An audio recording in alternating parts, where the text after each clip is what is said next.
नमस्कार। सर्वेभ्यो नमो नमः। मैं डॉक्टर अनीता चौहान, आपकी संस्कृत शिक्षिका। हम संस्कृत व्याकरण के अंतर्गत कारक प्रकरण का अध्ययन कर रहे थे। कारक प्रकरण को हमने जाना, समझा, कर्ता कारक प्रथमा विभक्ति को देखा, कर्म कारक द्वितीय विभक्ति का अध्ययन किया, करण कारक तृतीय विभक्ति को हमने समझा, संप्रदाने चतुर्थी के अंतर्गत संप्रदान कारक चतुर्थी विभक्ति को पढ़ा। इसी श्रृंखला में आगे बढ़ते हुए आज मैं पंचमी विभक्ति अपादान कारक को लेकर के आपके समक्ष प्रस्तुत हूँ। अपादान कारक व्याकरण की दृष्टि से, कारक प्रकरण की दृष्टि से, अशुद्धि परिमार्जन की दृष्टि से बहुत अधिक महत्वपूर्ण है। आपने समझा चतुर्थी संप्रदाने। चतुर्थी संप्रदाने के अंतर्गत आपने के लिए, चतुर्थी क्या करती है? के लिए। किसके लिए?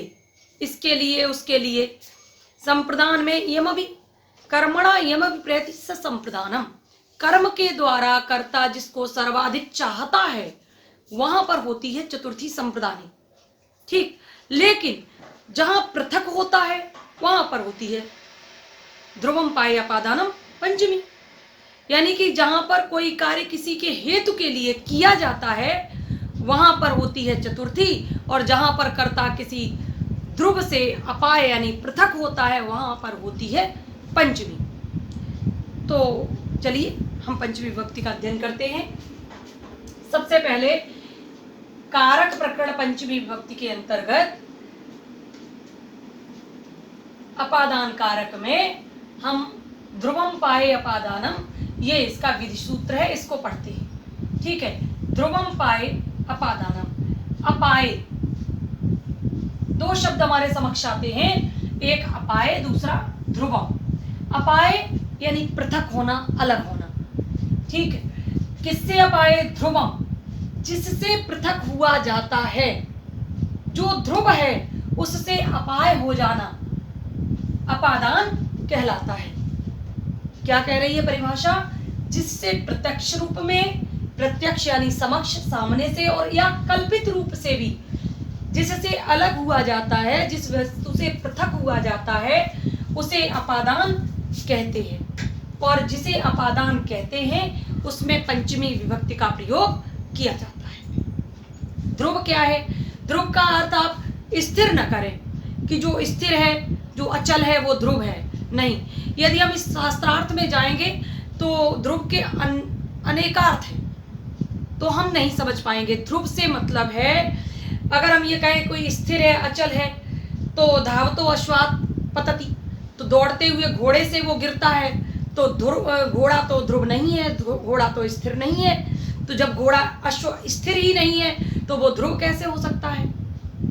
तो इसलिए ध्रुव का अर्थ यहाँ पर हम स्थिर से नहीं लेंगे। ध्रुव का अर्थ है जो अवधिभूत है। ठीक, जैसे वृक्षात् पत्रम पतति, वृक्ष से पत्ता गिरता है। वृक्ष से पत्ता गिरता है, पत्ता जो है वो वृक्ष से गिरता है, यानी कि गिरने से पहले पत्ता जो है वो वृक्ष में अवधिभूत है, तो हम वृक्ष की अपादान संज्ञा कर देंगे।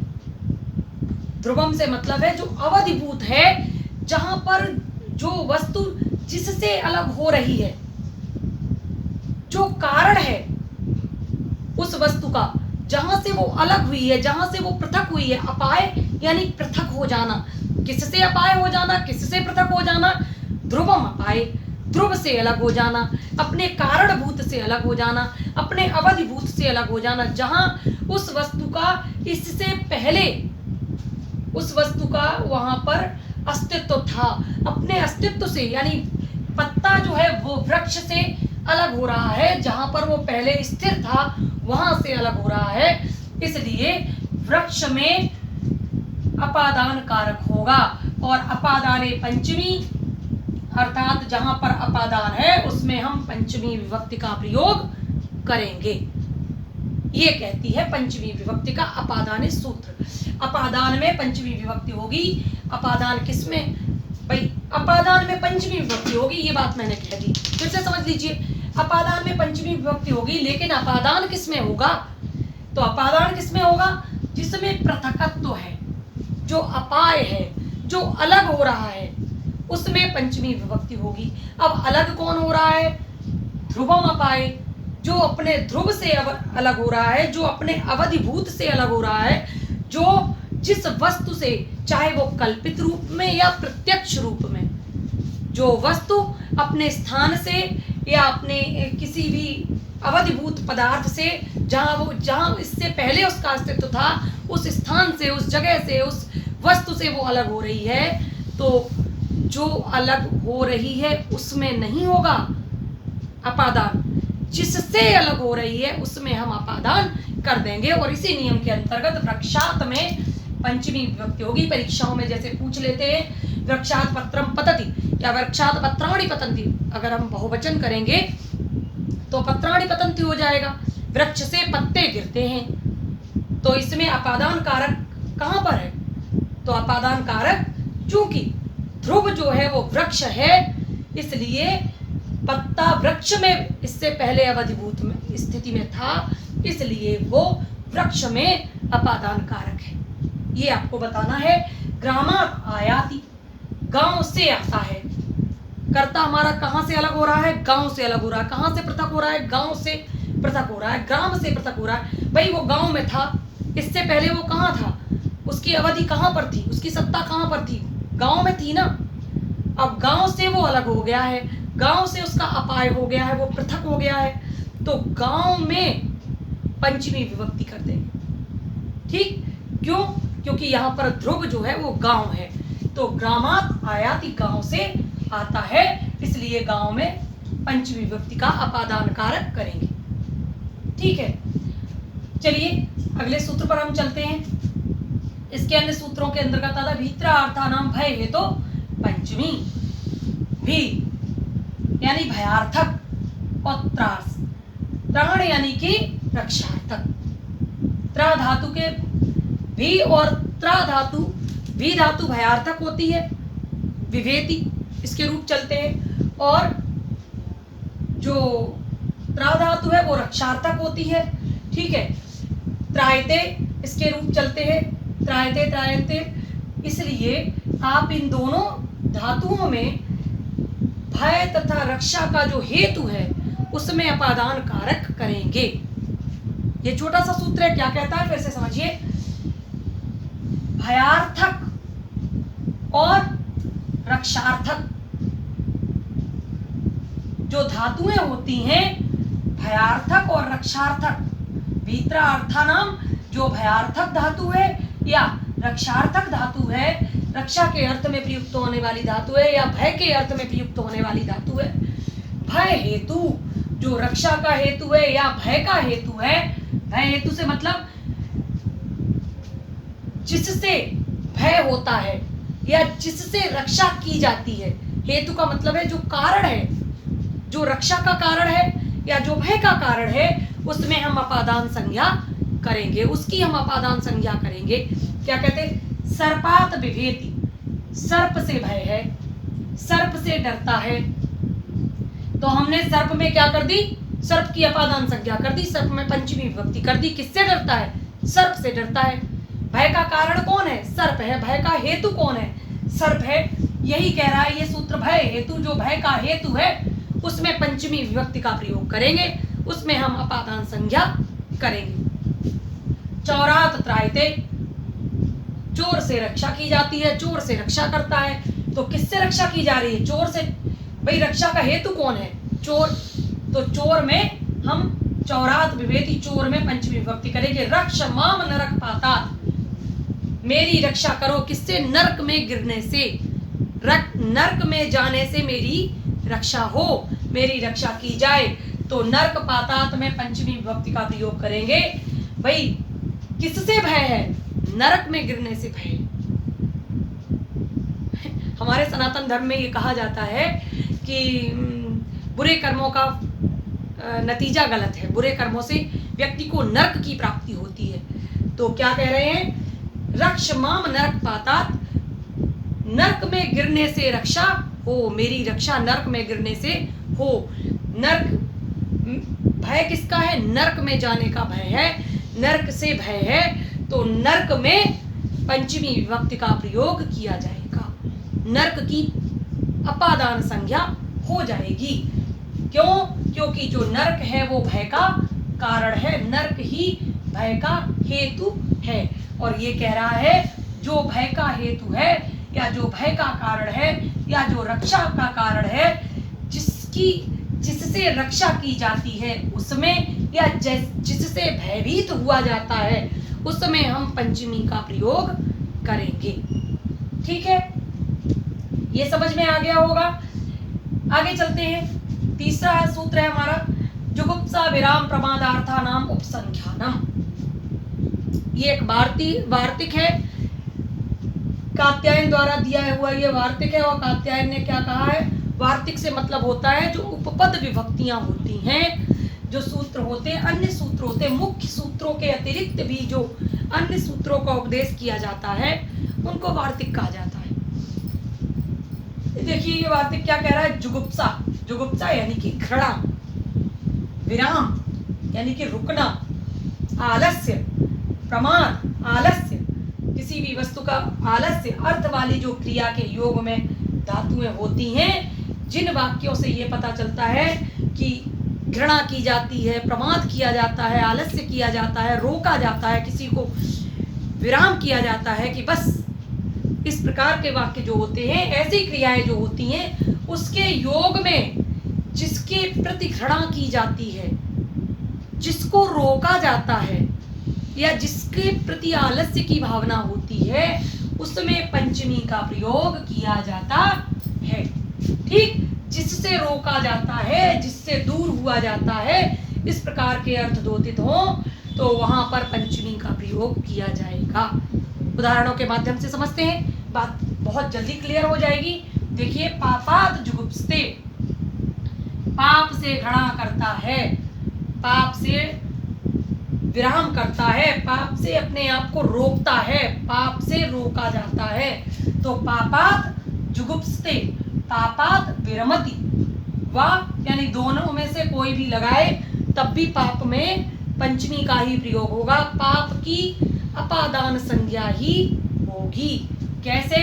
पापात जुगुप्सते, पाप से घृणा करता है, जिससे घृणा करता है, जिसके प्रति घृणा है, जिसके प्रति जुगुप्सा है, जिससे दूर होता है, जिससे अपने आप को रोकता है, उसमें हम पंचमी का प्रयोग करेंगे। धर्मात् प्रमाद्यति, धर्मात् प्रमाद्यति, धर्म में आलस्य करता है, धर्म के कार्यों में आलस्य करता है, तो धर्म में पंचमी का प्रयोग करेंगे।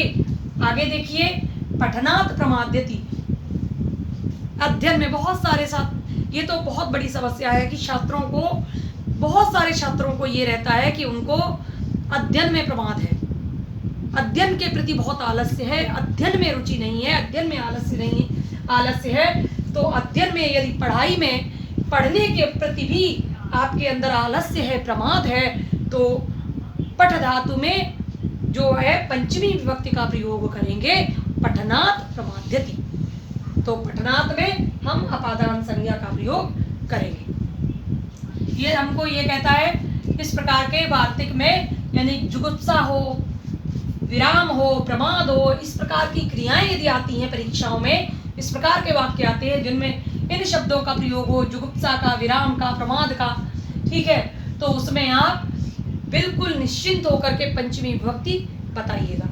आगे चलिए, आख्यातोपयोगे पंचमी। अगला सूत्र है हमारा आख्यातोपयोगे।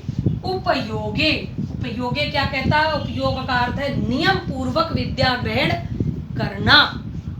उपयोग यानी नियम पूर्वक विद्या ग्रहण करना। आख्यात, आख्यात कहते हैं जिससे विद्या ग्रहण की जाती है, वो गुरु अथवा वक्ता या आपके कोई उपाध्याय जी या गुरु जी जिनसे आप विद्या अध्ययन करते हैं, और अगर आप उनसे नियम पूर्वक विद्या का अध्ययन करते हैं, ठीक है, जिससे नियम पूर्वक विद्या अध्ययन की जाती है, उसमें पंचमी विभक्ति का प्रयोग किया जाता है। बिल्कुल सरल भाषा में समझिए। ठीक, उसका अपादान कारक होता है, उसकी अपादान संज्ञा होकर के पंचमी विभक्ति हो जाती है, जिससे जिस वक्ता से या जिस गुरुदेव से आप नियम पूर्वक विद्या अध्ययन करते हैं उसमें आप पंचमी का प्रयोग करेंगे। अहम गुरोह व्याकरणम पठामी, मैं गुरुजी से व्याकरण पढ़ता हूँ। बिल्कुल सरल उदाहरण लाई हूँ आपके लिए ताकि आप समझ सकें। अहम गुरोह, गुरोह में पंचमी विभक्ति का प्रयोग किया गया है। क्यों? आख्यातोपयोगे सूत्र के अंतर्गत, चूंकि उपयोग यानी नियम पूर्वक विद्या का अध्ययन, आख्यात यानी विद्या अध्ययन किया जा रहा है गुरुजी से, इसलिए उसमें हम पंचमी का प्रयोग करेंगे। उन गुरुजी में पंचमी का उपयोग होगा। ठीक है। उपाध्याय अधीते, उपाध्याय से विद्या का अध्ययन किया जाता है। उपाध्याय में पंचमी का प्रयोग हो गया है। ठीक। आख्यात का अर्थ फिर से समझ लीजिए, जिससे विद्या ग्रहण की जाए, वो गुरु अथवा वक्ता जो भी है, ठीक, उनमें पंचमी का प्रयोग हो जाएगा। छात्र में नहीं होगा, गुरु में होगा, जिससे आप पढ़ रहे हैं उसमें। भुवः प्रभवः, अगला सूत्र है हमारा भुवः प्रभवः। भू धातु का प्रयोग हुआ है। भू मीन्स होता है होना। भू धातु का प्रयोग क्या होता है? भू धातु का प्रयोग किसमें किया जाता है? होना। भवति भवता भवंती रूप इसके चलते हैं, आप लोग जानते होंगे। तो भू धातु यानी कि भू मीन्स होना, और उत्पन्न होने की, और प्रभवा मीन्स उत्पत्ति का जो प्रथम स्थान है। भू मीन्स उत्पन्न होना, ठीक, होना, और प्रभवा मीन्स जो उत्पत्ति का स्थान है, जो प्रथम स्थान है, जो प्रधान स्थान है, जहां से जिस स्थान से किसी वस्तु की, किसी पदार्थ की उत्पत्ति हुई है, उस स्थान में पंचमी का प्रयोग होगा। वो स्थान अपादान कारक कहलाएगा। कौन सा स्थान? जिस स्थान से किसी की उत्पत्ति हुई है। भू यानी उत्पन्न होना, और प्रभवा यानी कि उत्पत्ति का वह प्रथम स्थान, वह प्रधान स्थान जहां से उत्पत्ति हो रही है किसी की। तो जिसकी उत्पत्ति हो रही है उसमें नहीं होगा पंचमी का प्रयोग, उसमें नहीं होगा। ठीक है। हम अपादान कारक पंचमी विभक्ति में पंचमी का प्रयोग उसका करेंगे जहां से उत्पत्ति हो रही है। जैसे हिमालयात गंगा प्रभवति, हिमालय से गंगा निकलती है, हिमालय से गंगा उत्पन्न होती है। गंगा की उत्पत्ति का स्थान, गंगा के उद्गम का स्थान क्या है? हिमालय है। हिमालय से गंगा की उत्पत्ति हुई है, तो हम हिमालय में क्या कर देंगे? हिमालयात पंचमी विभक्ति का प्रयोग कर देंगे। भुवा प्रभवा सूत्र के अंतर्गत उत्पत्ति स्थान पर, जिस स्थान से किसी की उत्पत्ति हो रही है उस स्थान में हम पंचमी विभक्ति का प्रयोग करेंगे, वहां पर अपादान कारक हो जाएगा। ठीक। इसी से मिलता जुलता बिल्कुल दूसरा सूत्र है जनि कर्तु प्रकृति। जनि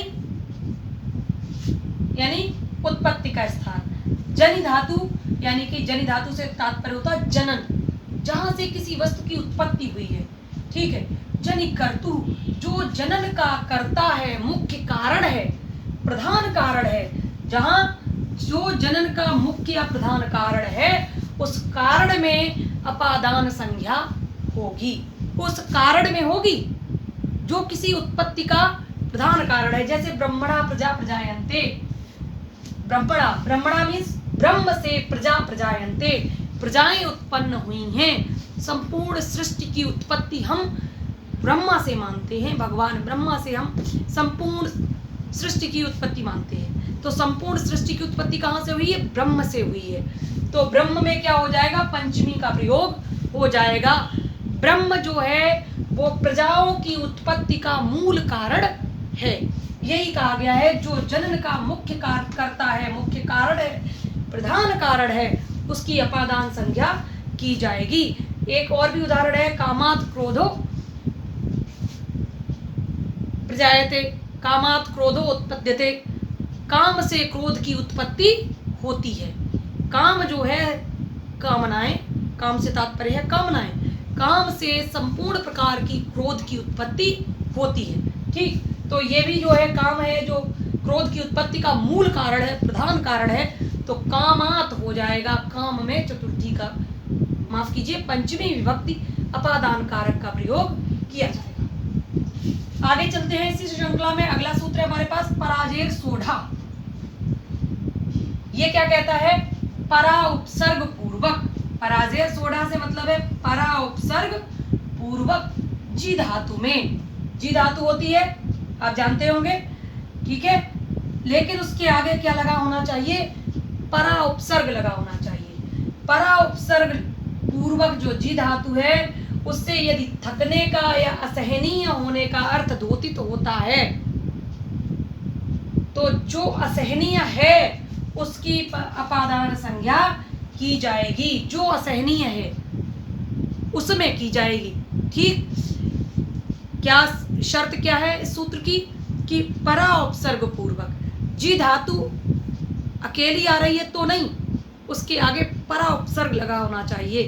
तब अगर परा उपसर्ग पूर्वक जी धातु आती है तब जो असहनीय है उसका अर्थ क्या द्योतित होना चाहिए? असहनीय, कष्टप्रद, कठिन है, उसमें पंचमी विभक्ति अपादान कारक का प्रयोग हो जाएगा। देखिए, अध्ययनात् पराजयते, अध्ययनात् पराजयते, अध्ययन असहनीय है, पढ़ाई बहुत असहनीय है, पढ़ाई कष्टप्रद है, इसीलिए विद्या अध्ययन को तप बोला जाता है, तपस्या बोली जाती है। जो विद्यार्थी है वो तपस्वी है, क्योंकि विद्या अध्ययन से बढ़कर के कोई तप नहीं है। इसीलिए क्या है, क्या कहा? अध्ययनात्, अध्ययन जो है वो असहनीय है, असह्य है, कष्टप्रद है, कठिन है। तो यहाँ पर जो पराजयते परा उपसर्ग पूर्वक जी धातु लगी है तो उससे मिलकर के जो शब्द बना है पराजयते, चूंकि ये असहनीय अर्थ में यहाँ पर आया है इसलिए यहाँ पर अध्ययन में पंचमी का प्रयोग किया गया है कि अध्ययन जो है वो बहुत थकाने वाला है, असहनीय है, असह्य है। तो अध्ययन में हमने क्या कर दिया? अपादान कारक पंचमी विभक्ति का प्रयोग कर दिया। लेकिन यहाँ पर एक ध्यान रखने वाली बात यह है कि यहाँ पराजयते के योग में असह पदार्थ क्या है? अध्ययन है, इसलिए इसकी हमने अपादान संज्ञा कर दी है। लेकिन किंतु हराने के अर्थ में अगर ये पराजयते शब्द आता है, पराजय कहते नहीं कि राम ने रावण को पराजित कर दिया, तो पराजय शब्द यदि हराने के अर्थ में, शत्रु को हराने के अर्थ में आता है, किसी को हराने के अर्थ में आता है, तो वहां पर पंचमी का प्रयोग नहीं होगा, वहां पर अपादान कारक का प्रयोग आप नहीं करेंगे। फिर क्या होगा? वहां पर हम द्वितीय विभक्ति का प्रयोग करेंगे। ठीक है, इस बात को ध्यान रखिए। शत्रुन पराजयते, शत्रुओं को पराजित करता है, तो शत्रुन द्वितीय का प्रयोग हो रहा है ना, तो इस बात का आप भी ध्यान रखेंगे कि यदि पराजयते अर्थ असहनीय अर्थ में आता है तब ही वो पंचमी में जाएगा, अन्यथा वह द्वितीय में माना जाएगा। ठीक है, अब अंतिम सूत्र देख लेते हैं इसका। वारणार्थानां मीप्सितः, वारणार्थानां मीप्सितः, वारण यानी निवारण करना, रोकना, इस प्रकार की यदि धातु आती है वारण अर्थ वाली धातुओं के योग में ईप्सित वस्तु की, ईप्सित जानते हो ना, ईप्सित सूत्र हम पहले भी पढ़ चुके हैं ना। तो ईप्सित यानी इच्छित वस्तु, चाही गई वस्तु, ईप्सित कहते हैं जो इच्छित वस्तु हो, जो हमारी चाही गई वस्तु हो, उसमें जिससे हटाने या रोकने की चाह हो उसमें अपादान संज्ञा होगी। समझ में आया? फिर से समझिए। वारणार्थानां मीप्सितः, वारण अर्थ वाली, वारण अर्थ वाली। वारण का अर्थ क्या है? निवारण करना या रोकना, किसी को कहीं से रोकना या उसको निवारण करना। ठीक है, इस प्रकार के अर्थ वाली जो धातुएं होती हैं उनमें ईप्सित वस्तु की क्या हो जाएगी? अपादान संज्ञा हो जाएगी, पंचमी विभक्ति हो जाएगी। उदाहरण के माध्यम से समझ लीजिए, समझ में आ जाएगा। यवेभ्यो गाम वारयति, यवेभ्यो गाम वारयति, गाय को रोकता है यव से, यव से गायों को रोकता है या गाय को रोकता है। यहाँ ईप्सित क्या है? ईप्सित है यव, जौ। जो जौ है, जो एक खाद्यान्न विशेष होता है, उससे गाय को रोकता है। तो उसका ईप्सित क्या है? कर्ता का ईप्सित है। ईप्सित क्या है? जिसको चाहा जा रहा है वो यव है। हमारा खाद्यान्न अनाज नष्ट ना हो, इसलिए वो गाय को रोकता है, गाय का निवारण करता है, उसको रोकता है। तो यहाँ पर ईप्सित हमारा हो गया यव। यव की रक्षा करने के लिए गाय को रोकता है, इसलिए गाय में पंचमी नहीं होगी, यव में पंचमी होगी, क्योंकि ये क्या कह रहा है? ईप्सिता। ठीक, वारण अर्थ वाली जो ईप्सित वस्तु है, जो चाही गई वस्तु है, उसमें अपादान संज्ञा कर दी जाएगी, उसकी अपादान संज्ञा होगी। आज के इस वीडियो में मैंने आपको मुख्य मुख्य सूत्र वो बताए हैं जो अनेक्षा प्रतियोगी परीक्षाओं में भी पूछे जाते हैं, और माध्यमिक में मैं भी कारक प्रकरण के अंतर्गत विशेष रूप से परीक्षाओं में ये कारक प्रकरण के अंतर्गत पंचमी विभक्ति में ये सूत्र पूछ लिए जाते हैं। ये मुख्य सूत्र है, उनको मैंने कम समय में लेने की और अध्ययन कराने की कोशिश की है, ताकि आप समझ सकें। और परीक्षाएं निकट है, तैयारी करते रहिए और बार बार अभ्यास कीजिए। व्याकरण अभ्यास से ही अच्छा होता है। कुशलता अगर चाहिए व्याकरण में तो बार बार अभ्यास कीजिए। कारक प्रकरण के कई एक उदाहरणों को लीजिए, उनको सॉल्व करने की बार बार प्रयास कीजिए। इसी के साथ आपके उज्जवल भविष्य की कामना करती हूँ। धन्यवाद।